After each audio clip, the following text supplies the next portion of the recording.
महाभारत में द्रौपदी एक अहम किरदार है। द्रौपदी के जीवन और चरित्र को समझना बहुत ही कठिन है। उन्हें तो सिर्फ कृष्ण ही समझ सकते थे। द्रौपदी श्री कृष्ण की मित्र थी।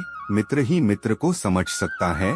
आज हम आपको द्रौपदी की वे 5 गलतियां बताना चाहते हैं जिसके कारण महाभारत की संपूर्ण कहानी बदल गई। यदि द्रौपदी ये गलतियां नहीं करती तो आज इतिहास कुछ और होता। नमस्कार दोस्तों, आप देख PKR हिंदी कहानियां यूट्यूब चैनल।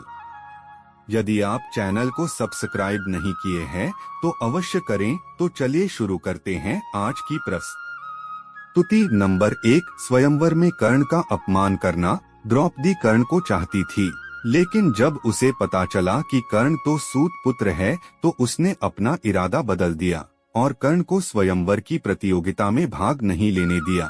और दूसरा यह कि उसने कर्ण को बुरी तरह अपमानित किया। यदि वह ऐसा नहीं करती तो परिणाम कुछ और होता।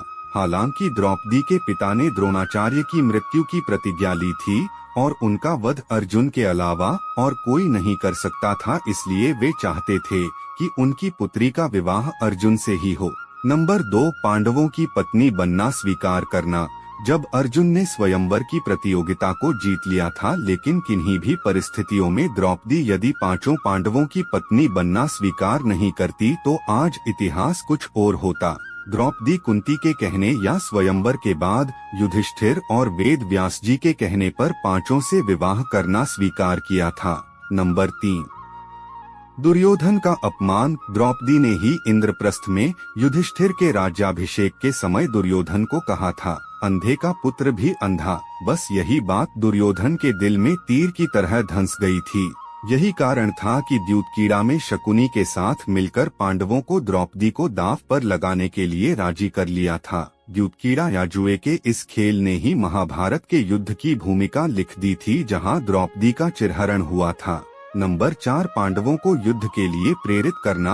अपनी चिरहरण के बाद द्रौपदी ने पांडवों से कहा कि यदि तुम दुर्योधन और उनके भाइयों से मेरे अपमान का बदला नहीं लेते हो तो धिक्कार है तुम्हें। द्रौपदी ने पांडवों से कहा कि मेरे केश तब तक खुले रहेंगे जब तक कि दुर्योधन के खून से इन्हें धो नहीं लेती। उस समय द्रौपदी ने ऋतु स्नान नहीं किया था। ऐसे में भीम ने कसम खाई कि मैं दुर्योधन की जांघ को गदा से तोड़ दूंगा और दुशासन की छाती को चीरकर उसका रक्तपान करूंगा।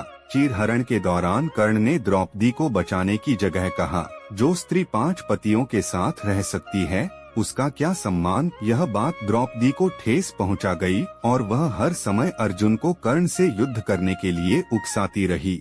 नंबर 5, जयद्रथ को द्रौपदी की और बुरी नजर से देखना। जुए में अपना सब कुछ गवा देने के बाद जब पांडव वनवास की सजा काट रहे थे, तब दुर्योधन के जीजा जयद्रथ की बुरी नजर द्रौपदी पर पड़ी। उसने द्रौपदी के साथ जबरदस्ती की और उसे रथ पर ले जाने का दुस्साहस भी किया, लेकिन ऐन वक्त पर पांडव आ गए और उसे बचा लिया। पांडव वहीं पर जयद्रथ का वध करना चाहते थे, लेकिन द्रौपदी ने पांडवों को ऐसा करने से तो रोक दिया, जो कि उसकी बड़ी गलती थी। द्रौपदी ने जयद्रथ के सिर के बाल मुंडवाकर 5 चोटियां रखने की सजा दी और सभी जनता के सामने उसका घोर अपमान करवाया।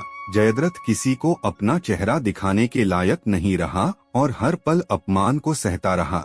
इस अपमान का बदला जयद्रथ ने चक्रव्यूह में फंसे अर्जुन के पुत्र अभिमन्यु को मौत के घाट उतार कर लिया। तो यह थे द्रौपदी की महाभारत को रचने में खास भूमिका। आप सभी को यह वीडियो कैसी लगी कमेंट कर जरूर बताएं। अगर वीडियो अच्छी लगी तो चैनल को अवश्य सब्सक्राइब करें। धन्यवाद।